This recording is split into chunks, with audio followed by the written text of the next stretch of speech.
Welcome to the Essence of Health Tea Time Podcast. I am your host, Dr. Shayla Toombs-Withers.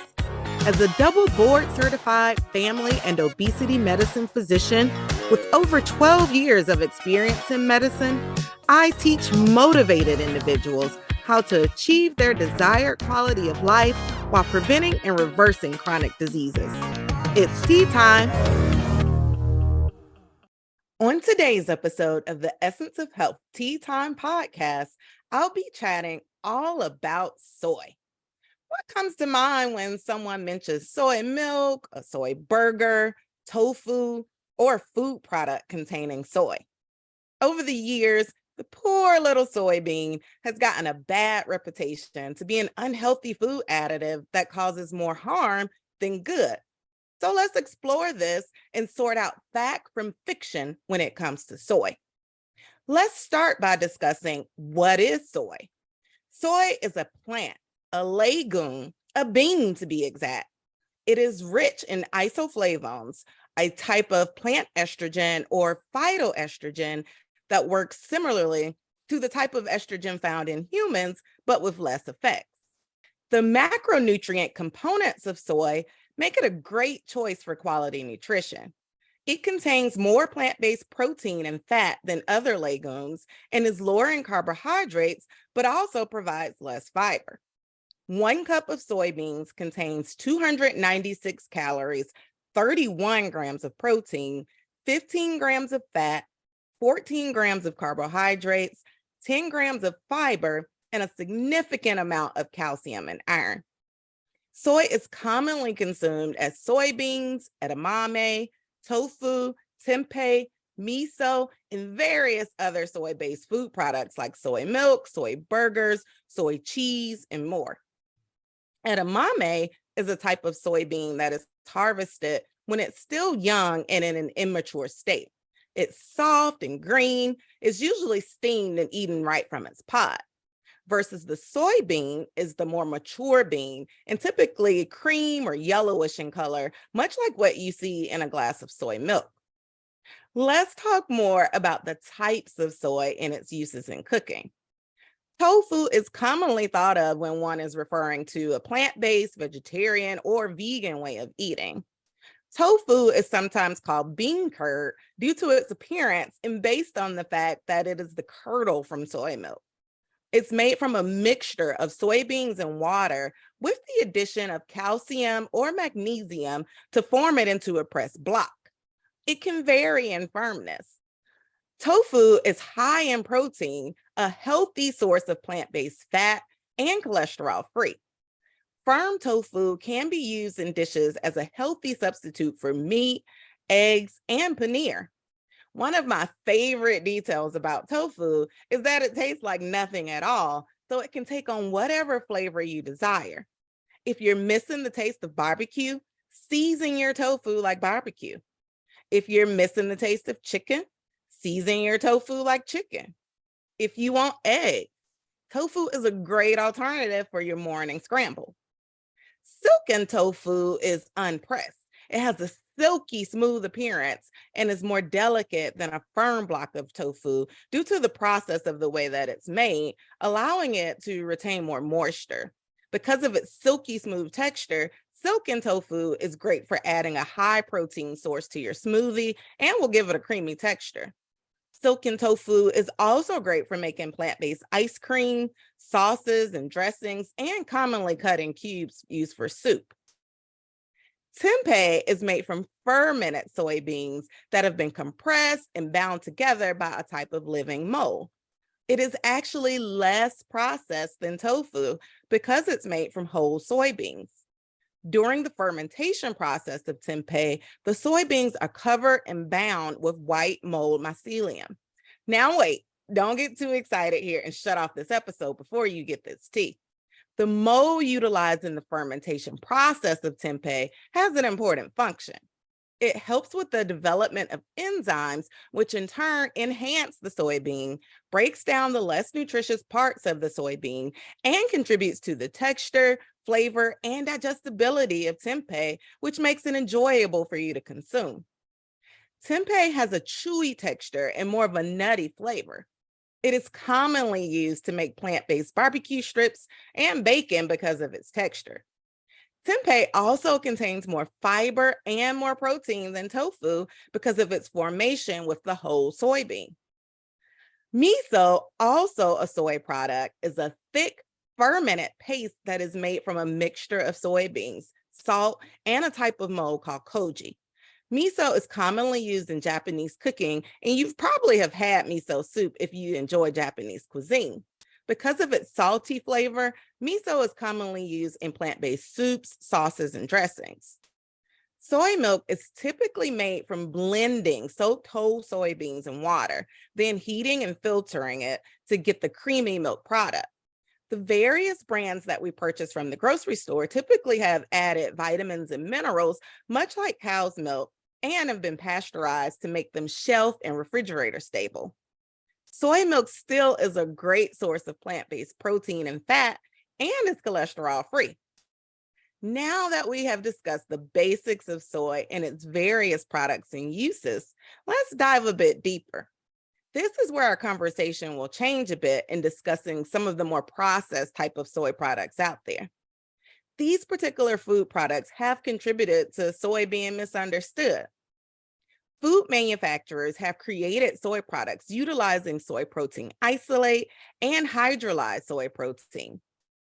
Soy protein isolates are prepared by separating the oil fibers and carbohydrates from concentrated soy protein, utilizing water and acids.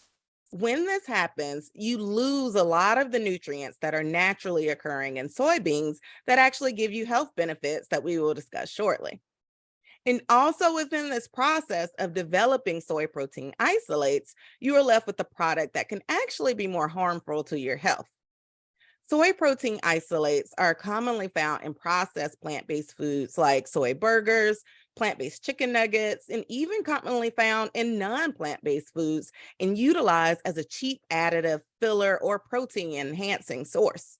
So steer clear of plant-based meat alternatives and stick with more of the whole food forms of soy like edamame, tofu, tempeh, and miso. Hydrolyzed soy protein is another ultra-processed formulation of soy. It is formed utilizing a process where the moisture is removed from the soybean with the use of a process of chemical additives to achieve this product. This process is a precursor to the common food additive of monosodium glutamate or MSG. And because of this process, products containing hydrolyzed soy protein have been found to contain a significant amount of MSG.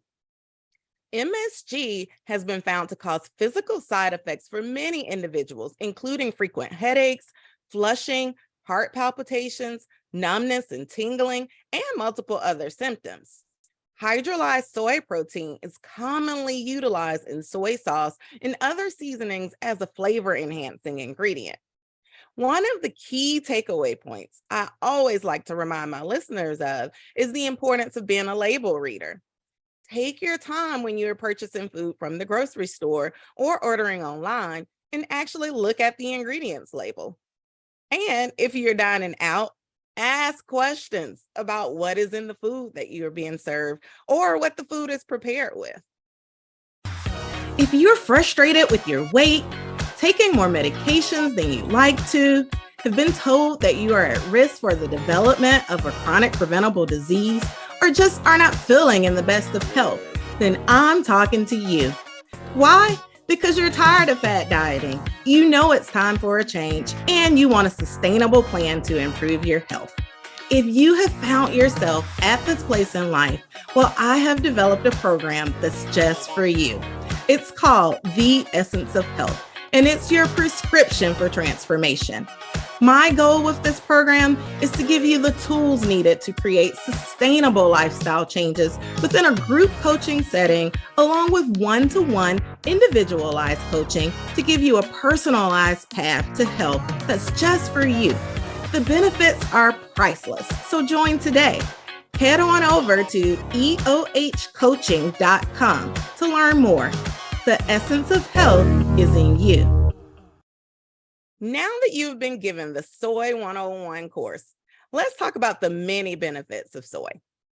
Soybeans have been consumed by many cultures for centuries, and the health benefits of soy have been studied even within the American healthcare system for decades.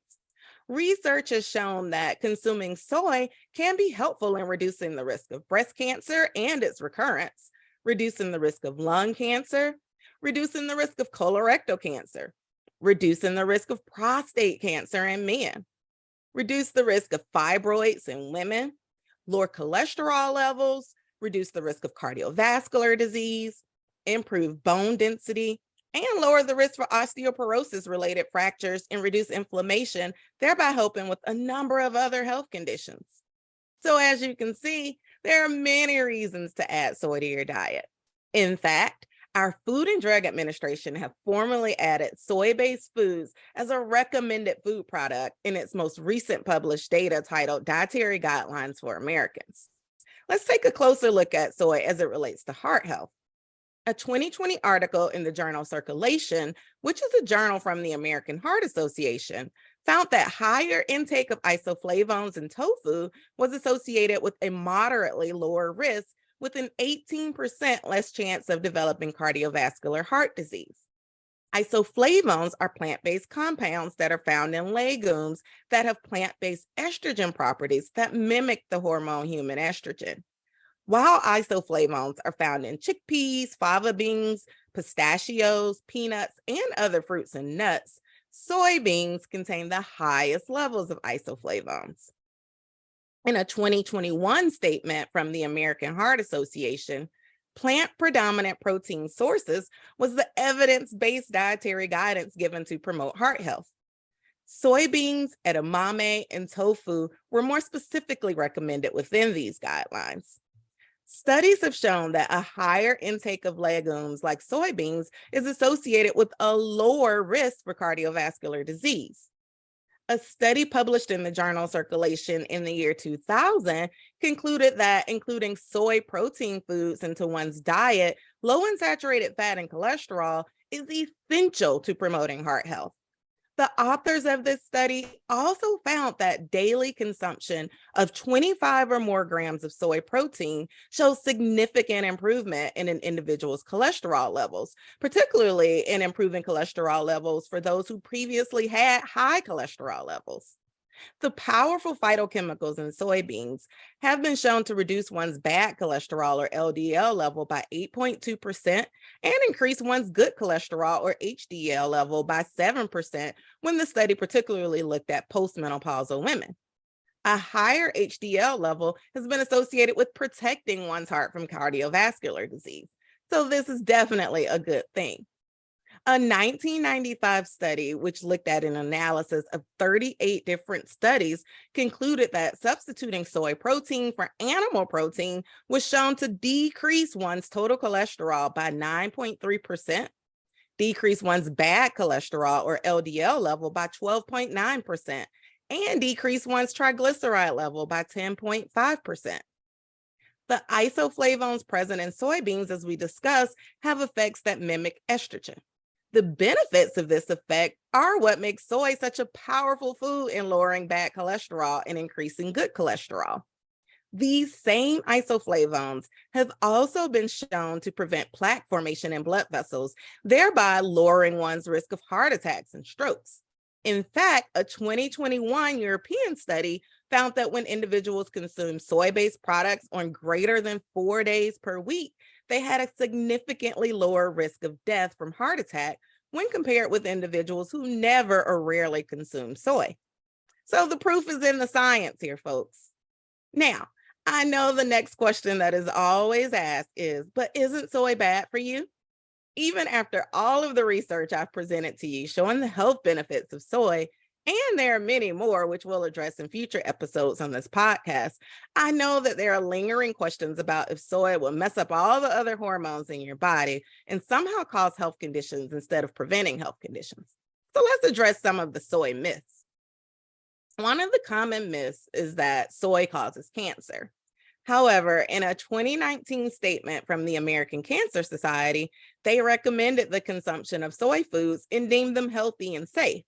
The myth that soy causes cancer comes from mice level studies. However, in these studies, the mice were found to process isoflavones differently than humans, and the doses of isoflavones given were much higher than human consumption. So, the take home point is to eat the whole food soy products we discussed, but avoid isolates of soy and avoid supplements, as ultra high concentrations of isoflavones, higher than what would normally naturally be consumed, is still being studied and has not been found to be as beneficial. Another myth is that children shouldn't consume soy, thinking that it will increase the risk of early puberty, increase the risk of breast cancer in girls, and lower the levels of testosterone in boys. However, the research shows that children can safely consume soy. And the American Academy of Pediatrics recommends soy based foods as a safe and healthy alternative to meat for children. The research also shows that girls who consume soy in childhood may have a decreased risk for breast cancer, and pubertal hormones are not affected. There are many other myths out there, but we'll save more for future episodes. But let's address one last myth regarding all soy being genetically modified and essentially deemed a frankenfood. The truth is that food manufacturers genetically modify and utilize pesticides on a significant amount of the foods we eat. This includes soy-based genetically modified foods or GMOs, which are commonly used as feed for livestock like chickens, pigs, and cattle, which humans then go on to consume as meat. However, if you are consuming the healthy soybean products that we have discussed, like tofu, edamame, tempeh, and miso, these foods are easily found as organic and non-genetically modified products. And this also goes back to my point about making sure that you read the labels on the food products that you purchase. You can read the label and find out if genetically modified ingredients are included. And I'll give you a hint about the most common places you'll find genetically modified foods. And it's clearly written on the packaging if you give it a look. You'll find it on processed snacks like cheese flavored crackers. I won't name the brand, but for parents who are concerned about what they feed their children, definitely read the labels. Now, this brings us to our Ask the Expert segment of the podcast. In that our focus is still on heart health this month, our Ask the Expert question is, will taking a calcium supplement cause problems with my heart? Calcium supplements have been debatable over the past several years regarding whether they are helpful or harmful to an individual. In the past, calcium supplements were commonly recommended to those individuals needing to treat or prevent bone disease, particularly osteoporosis. However, the latest research has shown concerns that calcium supplements may increase one's risk for heart disease, including increasing the risk of heart attack. Researchers have found that calcium supplements may increase the number of calcifications and plaque buildup in our blood vessels, leading to heart attacks. This risk was not found to be similar in those who consumed more calcium-rich foods instead. There is some thought that our bodies process calcium supplements differently and aren't able to sufficiently break down and filter out calcium when it is concentrated in a supplement type of form. However, when consumed in calcium-rich foods, the body is able to utilize this form of calcium without increasing risk of adverse effects. So your best option for increasing your calcium intake is through eating calcium-rich foods. Some foods that are high in calcium include broccoli, Brussels sprouts, dark leafy greens like collard greens, kale, and mustard greens. Beans are also high in calcium, including soybeans or tofu, chickpeas, and other bean varieties. Always remember that because something is sold as a supplement over the counter, like calcium supplements are, it is not necessarily safe for use. So you should always consult with your personal doctor to determine the right supplements, medications, and nutrition plan for you. Thank you for joining me today on the Essence of Health Tea Time podcast. Click the subscribe button on your favorite podcast platform so that you never miss a moment of the Essence of Health Tea Time podcast. Check out the show notes to obtain your free tips for healthy living guide to get you started on your health and wellness path. Follow me on social media at Essence of Health Wellness Clinic on Facebook, Instagram, and YouTube, and at dr.tw@eohwc on TikTok. Interested in becoming a member of the Essence of Health coaching program? Well, head on over to www.eohcoaching.com. The essence of health is in you.